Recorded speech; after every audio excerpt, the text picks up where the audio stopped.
Sean bienvenidos a un capítulo más del universo del aeromodelismo, con el gentil auspicio de Buffalo RC.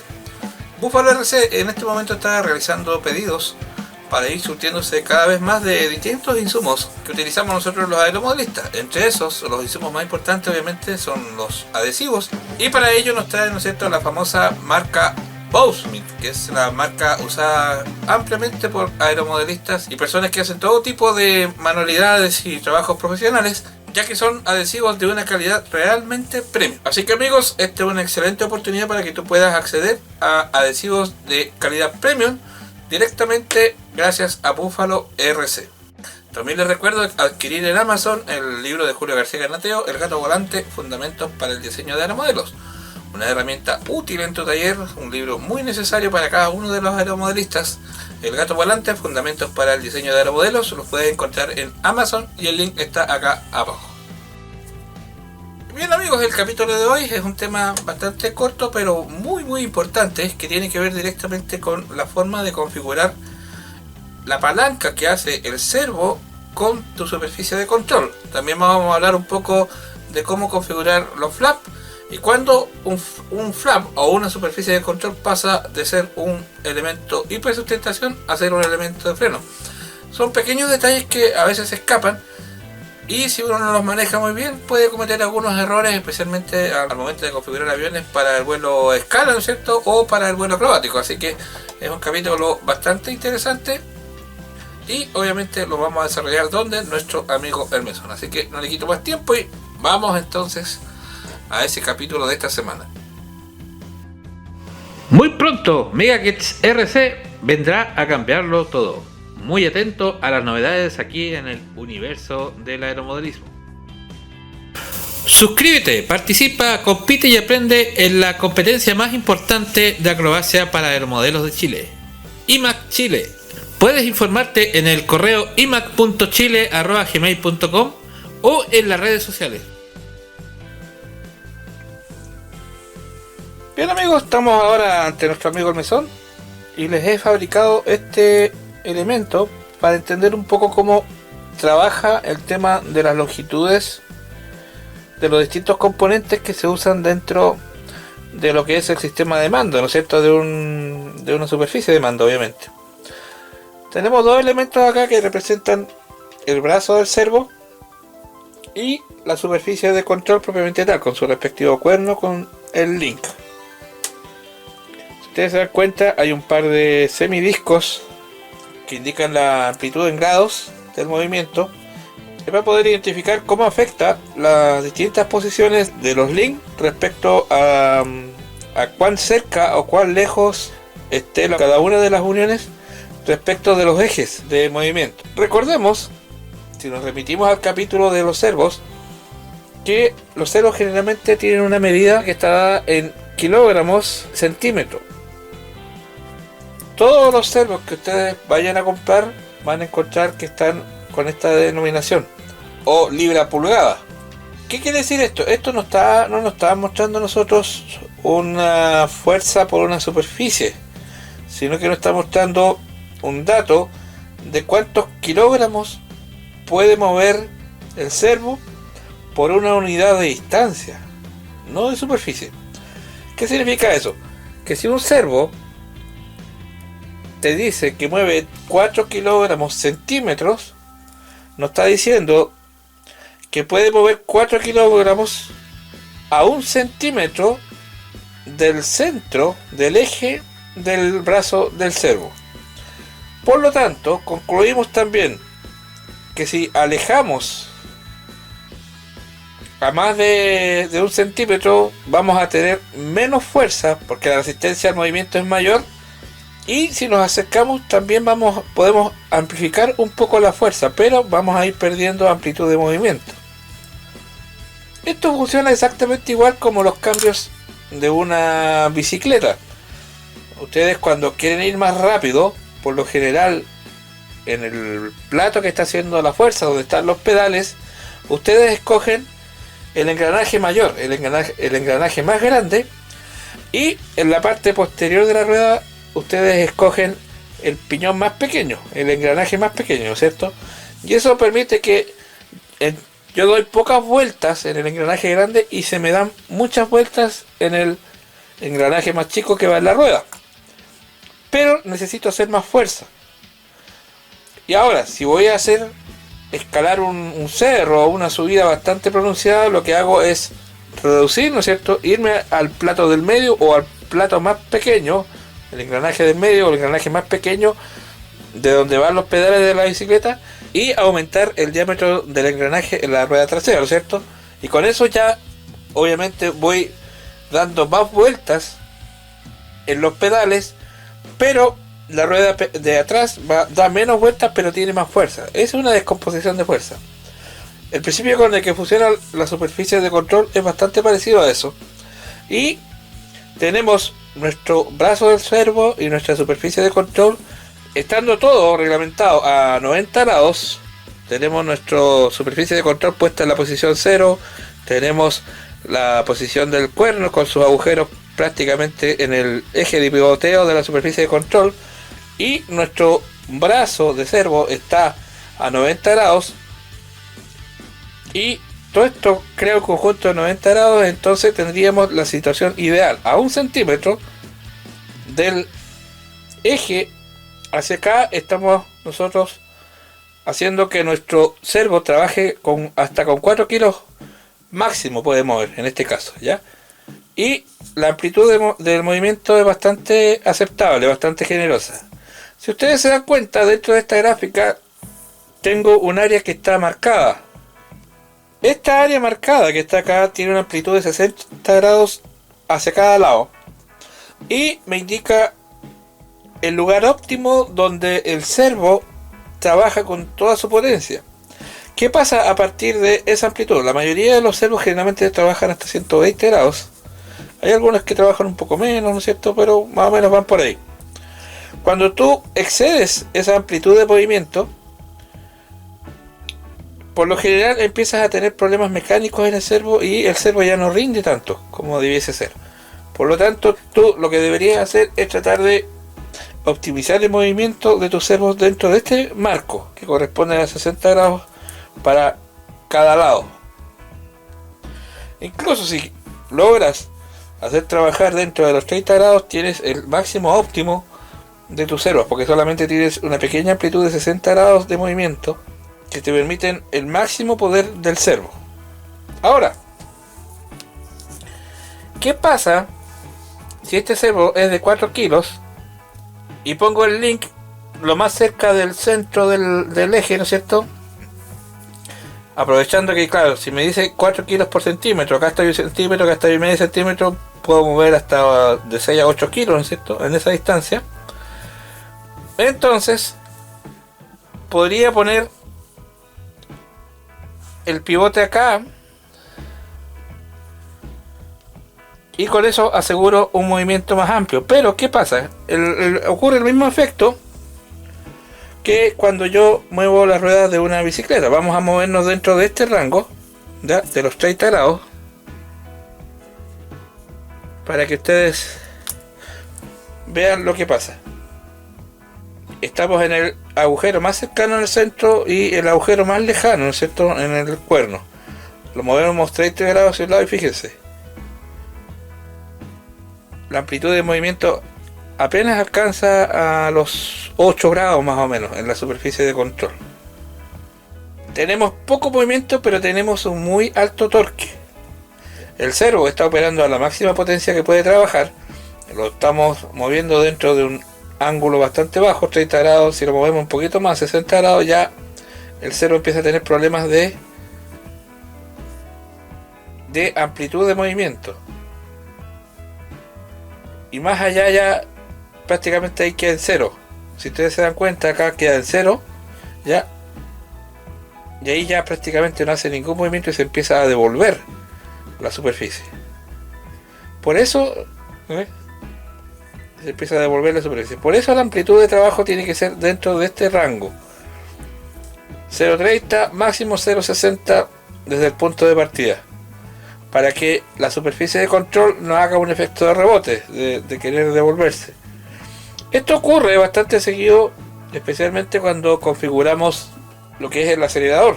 tenemos la poca precaución de poner nuestro brazo del servo en el centro y poner el brazo del acelerador del motor en el centro también, que sería lo ideal para poder tener la misma amplitud de movimiento para ambos lados.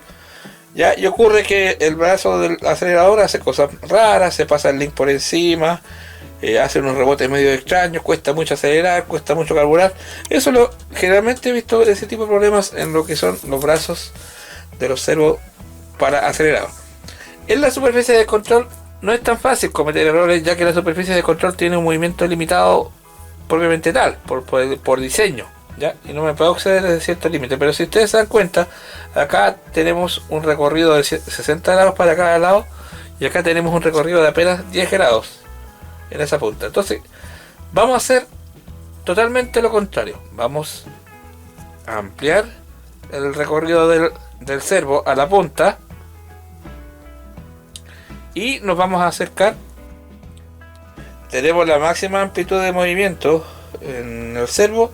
Vamos a mover a 30 grados ahora y dense cuenta, automáticamente pasó desde los 10 grados a los 30 ya, y acá nos movimos los 30 grados exactos. Si nos movemos a 60, fíjese, tenemos amplitudes ya de 70 grados y todavía sin llegar a los topes acá, sin que haya problemas con el tema de la amplitud de los movimientos. La diferencia es notable. Aquí ustedes tienen que considerar que están trabajando, en vez de con los 4 kilos al centímetro, están trabajando solamente con 2 kilos al centímetro, porque el link está en la punta del brazo del servo y el cuerno, en este caso, está realizando el máximo de movimiento sobre la superficie de control. Vamos para el otro lado y ocurre exactamente lo mismo, 0, y nos vamos a 30 grados para el otro lado. Y tenemos también mayor amplitud acá, ¿ven? Nos vamos a los 60 y aquí ya llegamos a un punto en que cuesta mover. Aquí ya cuesta mover, aquí prácticamente se detiene solo, pero llegamos incluso a los 70 grados igual por este lado. Ahora vamos a hacer el siguiente ejercicio. Vamos a ponernos en el centro para darle los 4 kilos de torque y nos vamos a poner en el centro en el cuerno. A ver qué pasa. Nos movemos 30 grados y acá prácticamente se mueve la mitad, se mueve solamente 15 grados. Hacia abajo igual, nos movemos 30 grados y acá prácticamente también se mueven 15 grados. ¿Qué pasa si en esa posición me pongo entonces en el otro punto, que está un poco más abajo acá? Se me reduce la amplitud de movimiento.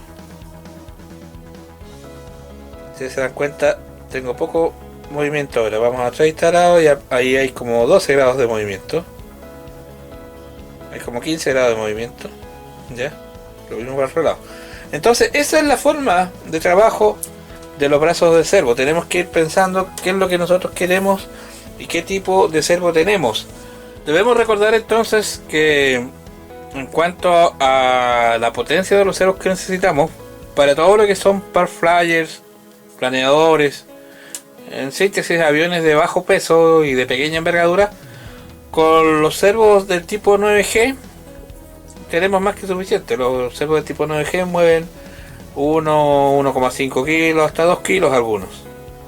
De ahí ya saltamos en la escala, ya los modelos con motor más o menos de la categoría .35 hacia arriba necesitan necesariamente servos un poco más grandes, más robustos, ya, y esos servos son los estándar de 3 kilos, que se pueden usar más o menos hasta en modelos de la categoría .60, más o menos equivalente a 10cc.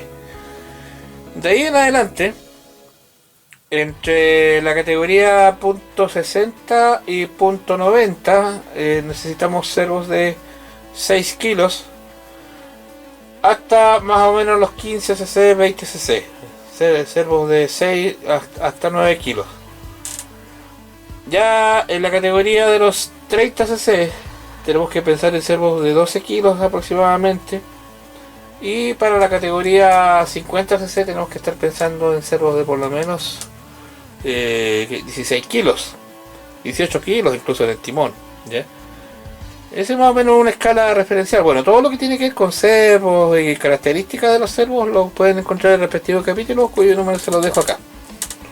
¿Qué consideraciones tengo que tener en este caso para la configuración de las amplitudes de movimiento? Todos los movimientos suaves generalmente vienen dados en el rango medio de las distintas posiciones que nos indican los agujeros de cada uno de estos elementos. Siempre en el rango medio tenemos los índices de movimiento estándar.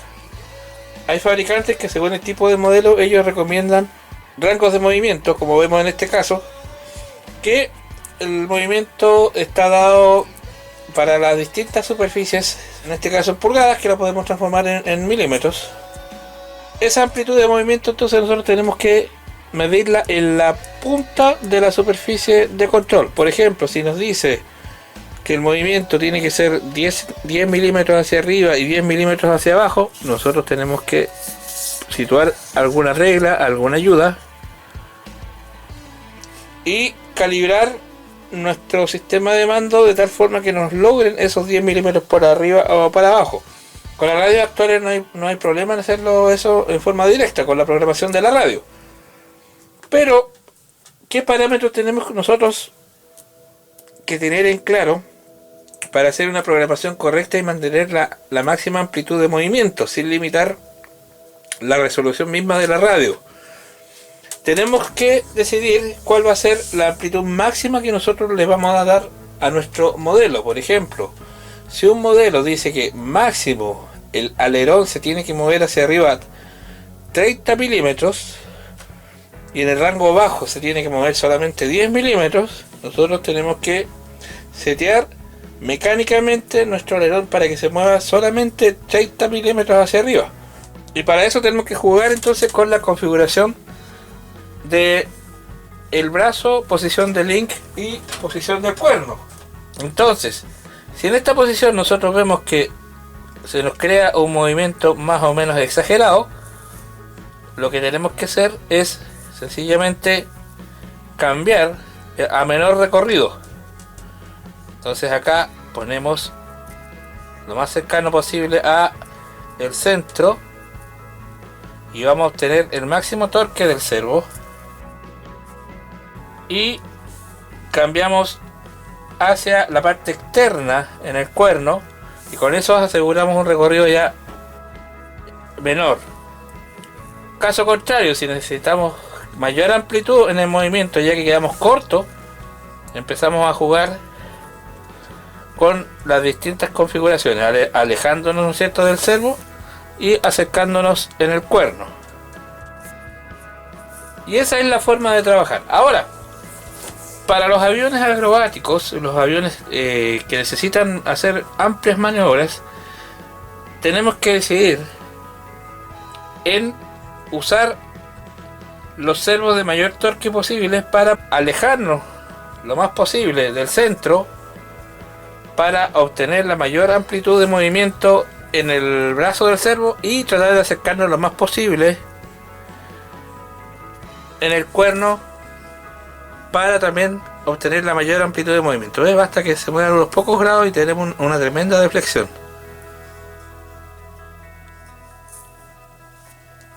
Y esa es la forma de trabajar con los servos. Para el caso de los aviones acrobáticos entonces del tipo 3D, tendríamos que usar servos de muy alto torque para poder usar la máxima distancia posible en el brazo del servo y la menor distancia en el cuerno.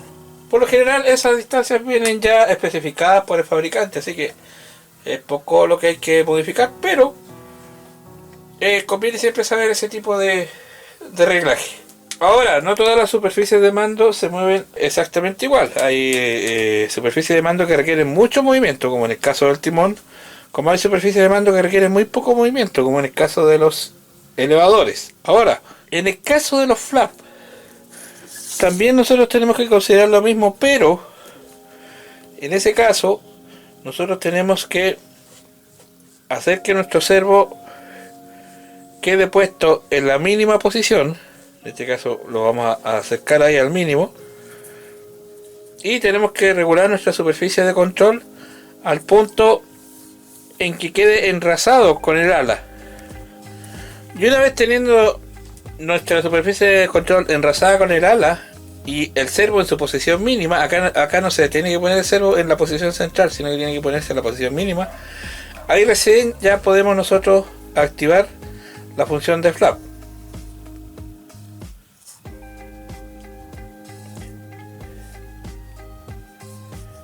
Si se dan cuenta, aquí tenemos que empezar a trabajar con la posición del cuerno. Vamos a trabajar ahí. Posición mínima, ¿no es cierto? Todavía nos está faltando un poco.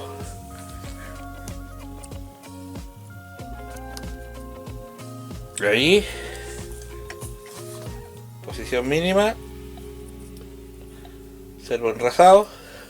Superficie de control enrasada con el ala. Y ahí ya tenemos un flap más o menos operacional. Ahora, los flaps generalmente tienen que estar situados entre los 10 y los 30 grados como máximo para que actúen realmente como flap. Lo que hace el flap es variar la curvatura del perfil para que el ala aumente su sustentación. Entonces el máximo de sustentación se logra siempre dentro de ese rango. Generalmente para despegar uno usa 10 grados de flap a 15 grados de flap, y cuando quiere aumentar un poco más la sustentación para movimientos más lentos llega a un máximo de 30 grados. De ahí en adelante el flap ya empieza a funcionar no como flap, no aumenta la sustentación, sino que empieza a actuar ya como aerofreno. Ya en el orden de los 50 grados literalmente el avión está siendo frenado. En todo momento cuando uno actúa el flap, lo que tiene que hacer es dar un poco más de motor, porque empieza a aumentar la resistencia. Y en la medida que nosotros vamos aumentando este ángulo de los flaps, tenemos que también ir aumentando la cantidad de motor que vamos dando, de tal forma de mantener una velocidad constante, y al mismo tiempo tenemos que ir corrigiendo con los elevadores en una actitud de palanca hacia adelante para que vaya bajando la nariz, de tal forma que el aumento de la sustentación no nos eleve la nariz del avión y el avión ascienda. Lo mismo al momento de actuar como aerofrenos. Entonces, recordemos que la función de flap va a estar entre los 10 y los 30 grados. A veces es un poquito menos, 25 grados, ¿cierto? Por ahí. Y a partir de los 30 grados en adelante ya pasa a ser freno aerodinámico. Bien, con eso espero que les haya quedado claro lo que es la configuración de los links respecto al cuerno y respecto al brazo. Traté de ser lo más explícito con esta maquinita que me inventé acá, ya que es un simulador, pero estas amplitudes de movimiento son básicas al momento de configurar un avión y no perder resolución en tu radio. Muchas personas abusan del tema de la programación de la radio, pudiendo hacer estos ajustes en forma mecánica y manteniendo la resolución en tu radio misma. Recuerda que en tu radio, en el momento que tú limitas los movimientos, también vas reduciendo la resolución de los movimientos, y por lo tanto tu capacidad de ir corrigiendo fino se va disminuyendo. Así que si haces estos ajustes de forma mecánica, mantienes la resolución de los movimientos, y por lo tanto tú puedes hacer ajustes muy finos con tu radio después al momento de hacer las correcciones o los trims. Bien amigos, como ustedes se dieron cuenta, es un capítulo corto pero muy importante. Hay muchas personas que cometen algunos errores al momento de configurar, ¿no es cierto?, el tema de las amplitudes de los movimientos en la superficie de control, y obviamente que son muy distintos para un vuelo a escala como para un vuelo acrobático o un vuelo sport. Así que teniendo esto en consideración ya, y las características de los servos que estás usando, te permiten obtener mandos eficientes y al mismo tiempo que alargas también la duración de vida de tus servos. Así que amigos, eso ha sido todo por hoy. Nos encontramos la próxima semana con otro interesante capítulo de este magnífico universo del aeromodelismo.